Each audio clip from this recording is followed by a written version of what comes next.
Hey, Claire! Get me a beer! One day, my 21-year-old stepson, Norman, came back from his birthday party, threw his suit on the floor, relaxed on the sofa, and loudly ordered me around.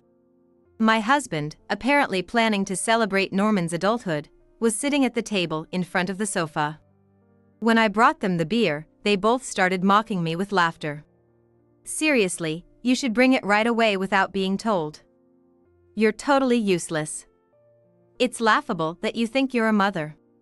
Even the cleaning lady at my office is more useful. You'd get fired in no time if this were a job. Hearing my husband's true feelings, I made up my mind to act on what I had been keeping in my heart and went back to my room. In that case, you can fire me. Thank you for everything. Here's my resignation letter. When I returned to them, I handed them my signed divorce papers. I don't care. Norman is an adult now, so you're not needed anymore. Apparently, neither of them cared about the divorce. 30 minutes later, the doorbell rang. Oh, my ride is here. Goodbye then. What? Your ride? Why are you here?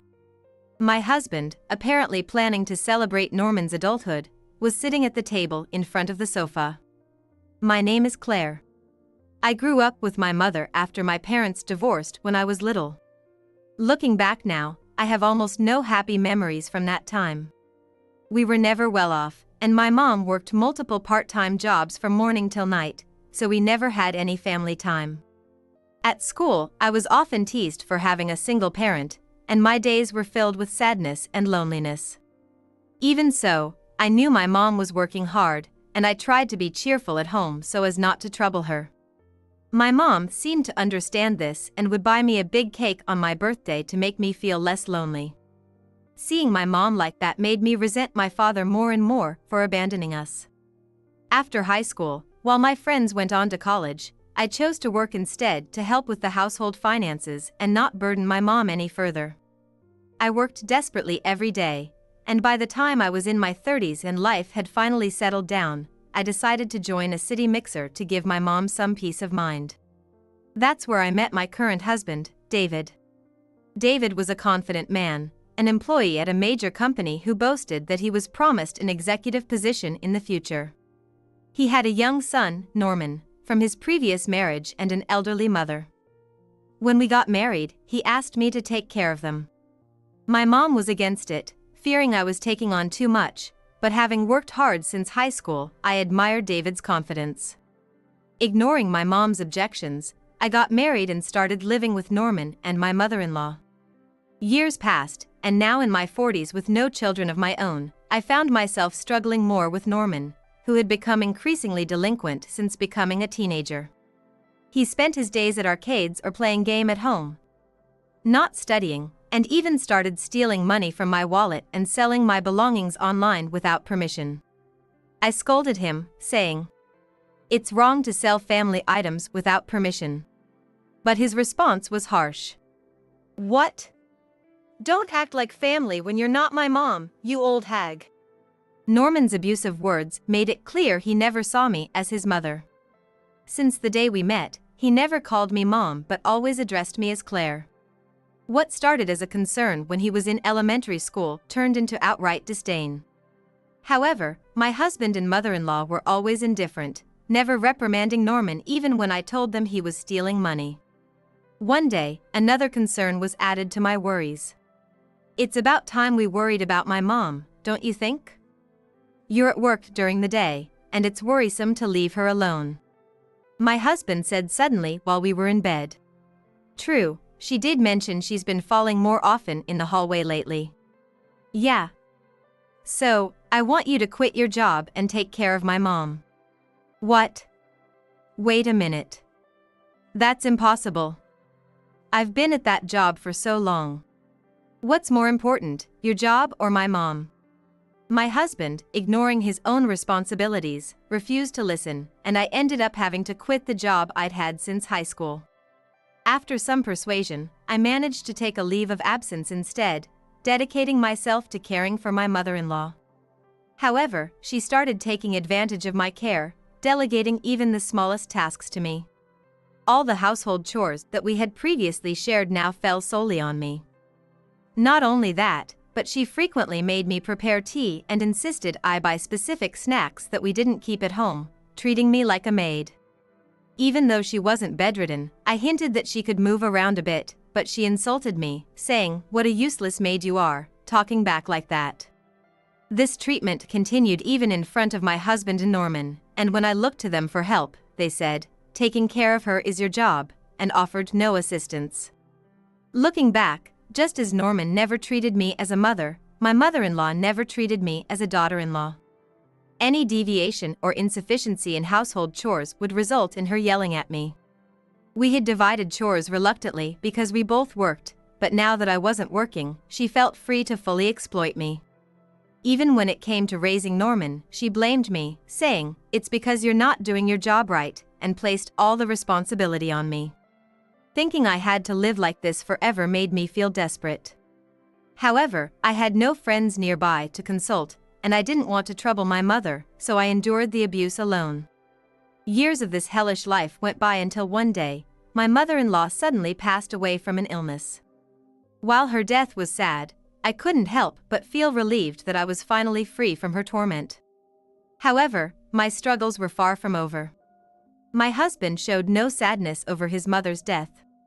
Even though his parents were divorced, I thought losing a parent would be more significant. But he left all the funeral arrangements to me under the pretext of work, which I found unbelievable. When I expressed my dissatisfaction, he dismissed it, saying, "It's only natural since you're not working." He maintained a good appearance for the funeral guests, which only deepened my mistrust of him. Soon after, misfortune struck again when I received news that my mother had fallen ill and was hospitalized. I hurriedly prepared to visit her, but my husband said something unbelievable. What about the housework if you leave? Cleaning? Cooking? What about Norman? You can't just leave the house. Despite my desperate attempts to convince him, he wouldn't allow me to go and even ordered Norman to keep an eye on me to ensure I didn't leave. Tragically, my mother passed away a few days later. While my husband was indifferent to his mother's death, losing my mother was an unbearable sorrow for me.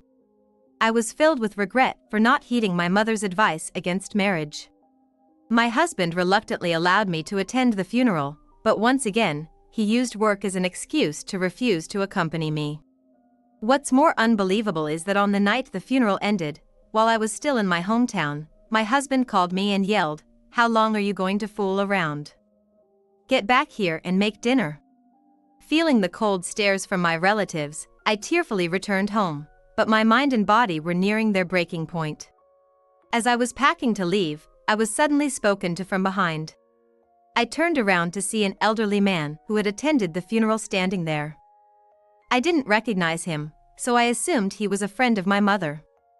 But what he said was astonishing. Even after that, my husband and Norman's abuse didn't stop, in fact, it escalated. My husband frequently left home, citing golf and business trips, showing no interest in family matters. No matter what I said, he dismissed me with, "It's the boss's orders, so there's nothing I can do." Even when I was bedridden from exhaustion, he would bring his subordinates home and force me to get up and prepare drinks and snacks. While drunk, he would belittle me in front of his subordinates. "I'm an executive at my company. You should think about who allows you to live the way you do. You should just serve the house as a maid," he would say, laughing loudly. Norman also started to look down on me even more when he entered college. Though he was old enough to live independently with a part-time job, he didn't work and rarely attended school. Instead, he ordered me around for everything. Recently, he even pawned my mother's keepsake jewelry to buy a present for a girl he liked. Naturally, my husband pretended to know nothing about it. To those two, I was nothing more than a robot for doing household chores. I had finally reached my limit. Sobbing in my room, I thought of someone. Seeing my phone in front of me, I instinctively reached for it and called that person. One day, my 21-year-old stepson, Norman, came back from his birthday party, threw his suit on the floor, and relaxed on the sofa. "Hey, Claire! Get me a beer. As usual, Norman loudly ordered me around, and my husband, planning to celebrate Norman's adulthood, was sitting at the table in front of the sofa. When I brought them the beer, they both started mocking me with laughter. Seriously, you should bring it right away without being told. You're totally useless, thinking you're a mother. You're just a dorm mother, you should only take care of me. You should be grateful for even having the title of mother. That's right. You're already 40 and have lost your charm as a woman, so you should at least be useful. Now that my mom's dead, you can sleep in her room. Sleeping together is pointless. I silently listened to their continued verbal abuse while making snacks in the kitchen. You're lucky I married you despite your lack of any notable qualities. I thought you'd at least be useful as a maid, but even the cleaning lady at my office is more useful. You'd be fired right away. Hearing my husband's complete honesty, I decided to act on what I had been keeping in my heart and went back to my room. In that case, you can fire me. Thank you for everything. Here's my resignation letter. When I returned to them, I handed them my signed divorce papers. I don't care. Norman is an adult now, so you're not needed anymore. My husband scoffed and nonchalantly signed his name on the divorce papers. What a useless stepmother you turned out to be. Well, you were just a housekeeper, so it doesn't matter. Norman also showed no sign of regret and just snorted with laughter. As I was packing my things in the room, my husband came in, smirking. Hey! Want me to give you a ride to the station as a last favor? I answered without batting an eye. No, thanks.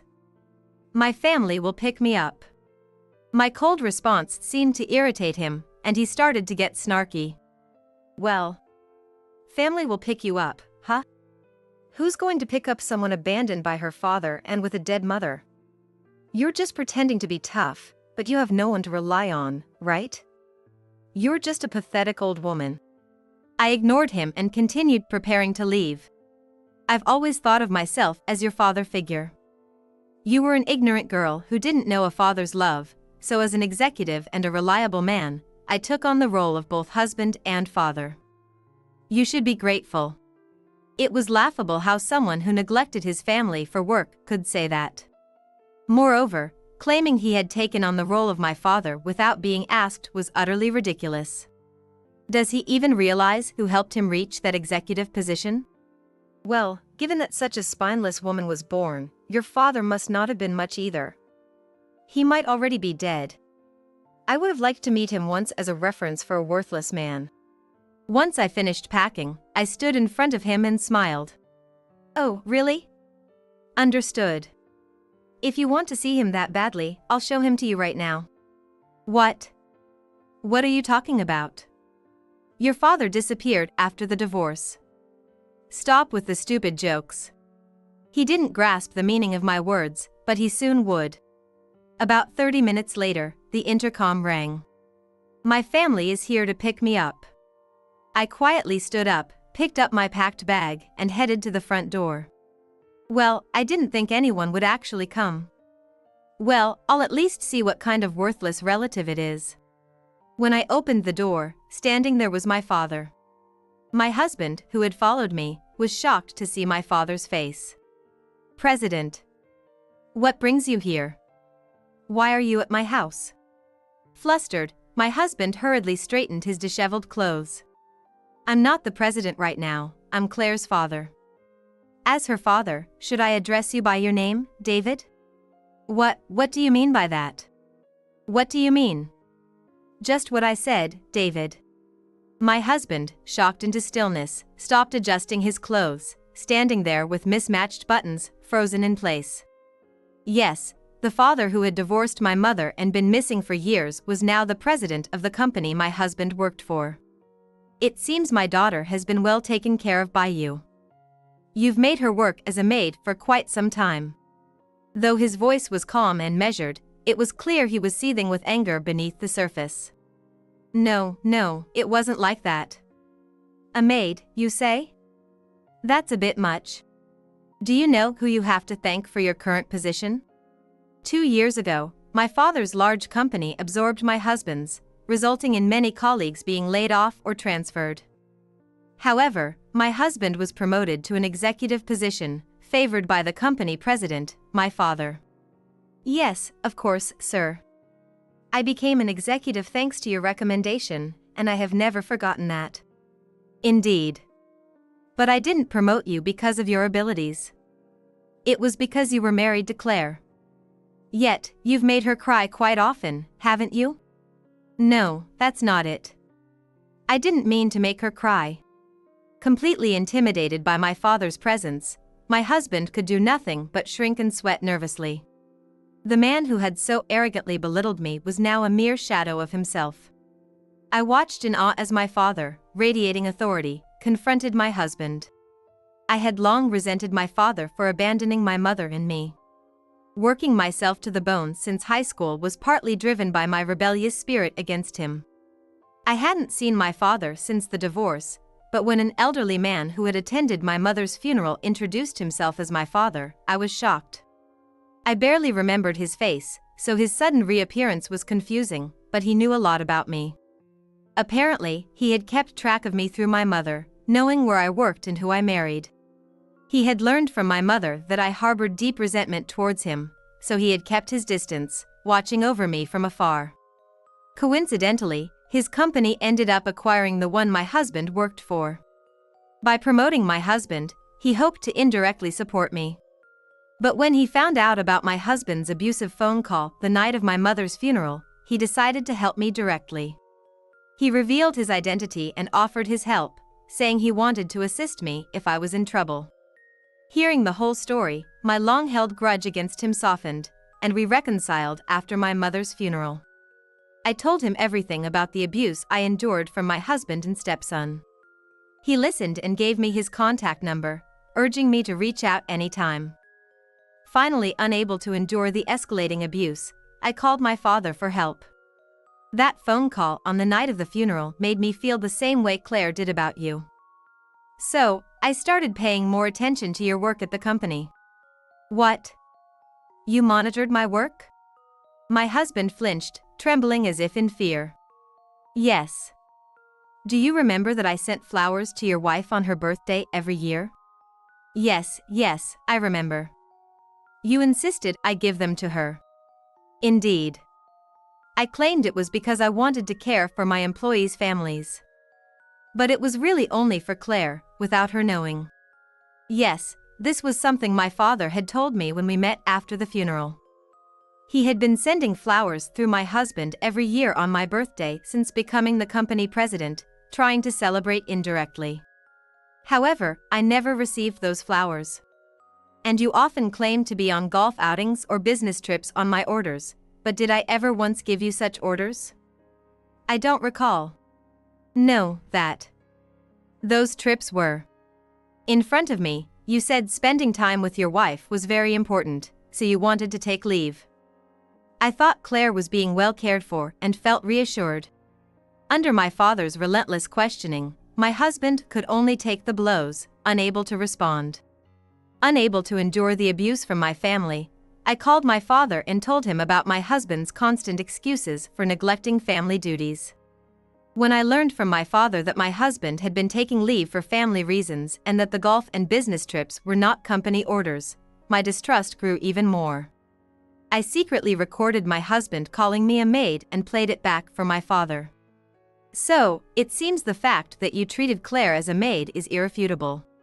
My husband kept his head down, biting his lip. And when I sensed inconsistencies in your behavior at the company, I asked Claire to hire a detective. A detective? Upon hearing the word detective, my husband looked up, his trembling intensifying, clearly aware of his wrongdoing. I'll let Claire explain. Please, give the report. I nodded quietly and, facing my husband who looked more frightened than I had ever seen him, calmly reported the findings. The investigation revealed that David has had a young mistress for some time. When the detective first told me, I wasn't particularly shocked. After all these years of marriage, I had already resigned myself to being just a maid. And this mistress works as a secretary for a rival company and has been extracting confidential information from David in his executive position. My husband's eyes widened, sweat pouring from his forehead. The flowers my father sent for my birthday were given to this woman as gifts. Finishing my report, I left all further judgment to my father. Now, David, are you prepared for the consequences? Under my father's pressure, my husband realized that his dismissal was inevitable. He stood there, pale and trembling, like a criminal awaiting his sentence, which his actions indeed warranted. What the hell is going on here? Hey, Claire! If we're out of beer, go get some more. Who's this guy? Sensing the disturbance, Norman staggered drunkenly into the hallway. You're Norman, right? It's not proper to call your mother by her first name. What? Who the hell are you? Don't stick your nose in our business, old man. My husband, unable to tolerate Norman's rudeness any longer, slapped him hard across the face. Ouch! What the hell, Dad? You idiot! Do you know who you're talking to? This man is the president of my company. President, I'm so sorry. My foolish son has been incredibly rude. I'll make sure he understands. Desperate to avoid being fired, my husband was clearly trying to placate my father, but it was evident that nothing he said would change my father's mind.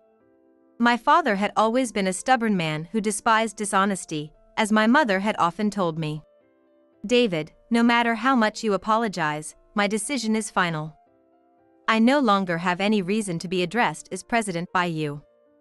As of today, you are no longer Claire's husband, and you're also fired from the company. Further actions will be communicated to you in due course. What? My elite career as an executive. My husband collapsed weakly in the entrance, his face turning even paler. What do you mean, fired? Dad, you said you'd talk to the president and secure a position for me once I graduated from college. That's why I haven't been job hunting at all. What about my future? Unlike my pale husband, Norman was furious, his face red with anger. Apparently, they had some secret agreement, but considering their behavior, it was astonishing they could speak like that. Indeed, a terrible father produces a terrible son. Shut up. That's your problem. Take care of yourself. I'm overwhelmed with my own issues. Their argument escalated, turning into a physical fight. Claire, let's go. Urged by my father, I finally escaped the house of torment that had plagued me for over 10 years, starting with my mother-in-law. Afterward, my ex-husband, David, was criminally charged for leaking information to a rival company. Norman, who had boasted about becoming an elite employee, found himself abandoned by the women who had flocked to him once news of his father's downfall spread. He began job hunting while working part-time, but without any volunteer or job experience and having always relied on his father, he had no skills or qualifications, resulting in constant rejections. With me gone, no one was left to do the housework, and the house turned into a garbage dump. As for me, I decided to mend the long-standing rift with my father after reconciling due to this incident. I finally learned the reason for my parents' divorce. My mother had been severely mistreated by my grandmother for not bearing a son. Unable to endure it any longer, my mother decided to divorce my father. My father deeply regretted not being able to protect my mother, whom he loved, due to his busy work schedule. Knowing that my mother had also been tormented by her family was shocking, but it explained why she had desperately tried to stop my marriage. However, since my mother's death, my father helped me, leading to our reconciliation. I believe my mother brought us back together. I returned to my longtime job after my divorce. Although my father wanted to hire me as his secretary, I chose to continue my work independently. My father respected my decision and refrains from interfering, except for occasional updates. This time, I will send my father a bouquet for his birthday.